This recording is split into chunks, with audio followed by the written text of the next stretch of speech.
සිව් සිව් මගපල අනුව නිවන් පත්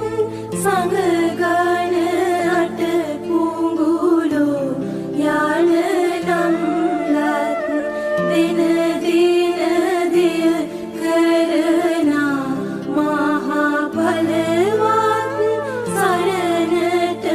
එළඹෙමි මහා සංඝ බලවත්